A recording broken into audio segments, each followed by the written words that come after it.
Class आगे start करते हैं। लाइट वेव्स और साउंड वेव्स में डिफरेंस, दोनों में डिफरेंस क्या है? तो देखो, लाइट वेव्स क्या होती हैं? ट्रांसवर्स इन नेचर होती हैं because particles of the medium vibrate at right angle to the direction of propagation of wave. जो पार्टिकल्स हैं वाइब्रेट करते हैं राइट एंगल में।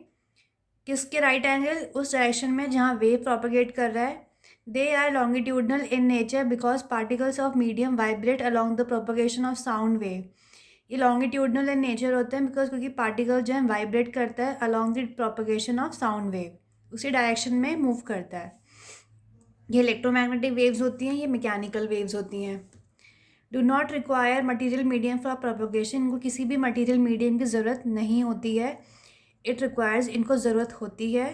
जैसे हमारा साउंड जो है वैक्यूम में हम नहीं सुन सकते। Pass through even vacuum, can not pass through vacuum. One crust and one trough constitute one wavelength, एक क्रस्ट और एक ट्रॉफ एक वेवलेंथ बनाता है। One compression and one refraction constitute one wavelength. ठीक है। Speed of light is, speed of light in vacuum is 3 into 10 metre per second. Speed of sound wave for normal air is 340 metre per second. ठीक है। Next करते हैं, हमें अब एक equation derive करनी है। वेव की इक्वेशन हमें डिराइव करनी है, तो हम इक्वेशन डिराइव कर लेते हैं वेव की। देखो, हमने एक माना है एक पार्टिकल जो हमारा एक मीडियम में है, उसको हमने ओ मान लिया। Let the displacement at any time be given by, displacement मतलब कि कितना डिस्टेंस कवर किया है वो मान लिया हमने ए साइन ओमेगा टी। ठीक है। अगर कोई पार्टिकल ओ से ए तक जाता है तो उसका जो डिस्प्लेसमेंट होगा ए पॉइंट पे, तो वो गिवन होता है हमारा y is equal to A sine omega T minus alpha. Alpha होता है आपका फेज डिफरेंस। ठीक है। अगर आपका फेज डिफरेंस 2 पाई है और पाथ डिफरेंस लैम्डा है, तो आपका जो अल्फा होगा उसका पाथ डिफरेंस x होगा। देखो, फेज डिफरेंस जैसे लैम्डा मतलब कंप्लीट वेवलेंथ होता है, तो कंप्लीट वेवलेंथ में आपका फेज डिफरेंस 2 पाई आता है। अगर आपका वेवलेंथ लैम्डा है तो उसमें उसका फेज डिफरेंस मान लिया हमने वो x है, यानी कि जो हमारा phase difference upon x 2 pi upon lambda के बराबर हमने ले लिया। तो हमारा अल्फा क्या आया? 2 पाई x अपॉन लैम्डा। अब हमने अल्फा की वैल्यू इसमें पुट कर दी इस वाली इक्वेशन में, तो हमारा क्या आया? y is equal to A sine omega T minus 2 pi lambda upon x। Omega का होता है 2 पाई बाई टी, इससे हमारा स्पीड होता है डिस्टेंस अपॉन टाइम। ऐसे ओमेगा आपका एंगुलर वेलोसिटी होता है जिसका डिस्प्लेसमेंट अपॉन टाइम।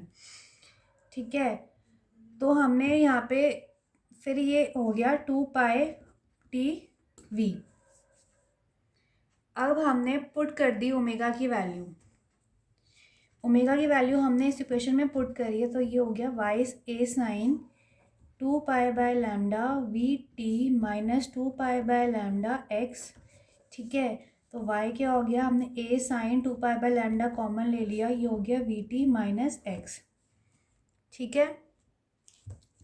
अगर हमारा डिस्प्लेसमेंट नेगेटिव डायरेक्शन में है तो ये चीज़ पॉजिटिव हो जाती है, नेगेटिव नेगेटिव पॉजिटिव। तो यही हमारी जनरल इक्वेशन है। वैल्यू हमने पुट कर दी, सॉल्व कर दिया, और ये हमारा जनरल इक्वेशन आ गई। अब आता है आपका electromagnetic spectrum. Arrangement of various electromagnetic waves in a continuous sequence of frequencies and wavelength. ये होता है अरेंजमेंट होती है अलग अलग वेव्स की एक सीक्वेंस में, जिसको हमने कैसे सीक्वेंस बनाई है उनकी फ्रीक्वेंसी और वेवलेंथ के मीडियम से। It has radio waves having wavelength few hundred kilometre at one end, gamma rays having 10⁻⁻12 metre at other end. एक एंड में आपकी रेडियो वेव्स होती हैं, एक एंड में आपकी गामा रेज होती हैं। Visible range in that part of the spectrum constituted by waves which can be detected by human eye। जो visible range होती है उसमें उस पर्टिकुलर स्पेक्ट्रम में हम ह्यूमन आई से डिटेक्ट कर सकते हैं। ह्यूमन आई ही आपका विजिबल रेंज डिटेक्ट कर सकता है। Visible range extends from deepest violet to deepest red. Violet से रेड तक होता है। The regions outside the visible region are known as infrared on the longer wavelength and ultraviolet on the shorter wavelength। Visible के बाहर हमारा होता है infrared और अल्ट्रावायलेट। अल्ट्रावायलेट होता है आपका शॉर्टर वेवलेंथ में और इंफ्रारेड होता है आपका लॉन्गर वेवलेंथ में, ठीक है। नेक्स्ट आता है आपका डॉपलर्स इफेक्ट। उसमें क्या होता है, change in the pitch of sound due to relative motion between source and listener. Source और लिसनर के बीच में जो पिच ऑफ साउंड का डिफरेंस आता है उसको हम कहते हैं Doppler's effect. Its effect in sound is asymmetric because frequency is different when the source moves towards the stationary observer or observer moves towards the stationary source, hence it's asymmetric। इसका जो sound effect होता है वो asymmetric होता है क्योंकि जो frequency होती है वो डिफरेंट होती है जब सोर्स मूव करता है स्टेशनरी ऑब्जर्वर के या फिर ऑब्जर्वर मूव करता है आपके सोर्स की तरफ, तो आपकी फ्रीक्वेंसी चेंज हो जाती है, इसलिए आपका ये जो डॉपलर्स इफेक्ट होता है ये एसिमेट्रिक होता है। नेक्स्ट है आपका beats. When the sound wave of slightly different frequency are superimposed over each other, beats are produced and intensity of sound changes from point to point। जब साउंड वेव जिनकी अलग अलग फ्रीक्वेंसी होती है जो आपस में सुपर इम्पोज करते हैं तो हमारे बीट्स प्रोड्यूस होती है, और जब का इंटेंसिटी ऑफ साउंड है चेंज करता है हर एक पॉइंट पे। Beat frequency is equal to the absolute value of difference in frequency of two waves. Beat frequency आपकी बराबर होती है जो दोनों वेव्स की जो फ्रीक्वेंसी होती है उनके डिफरेंस की।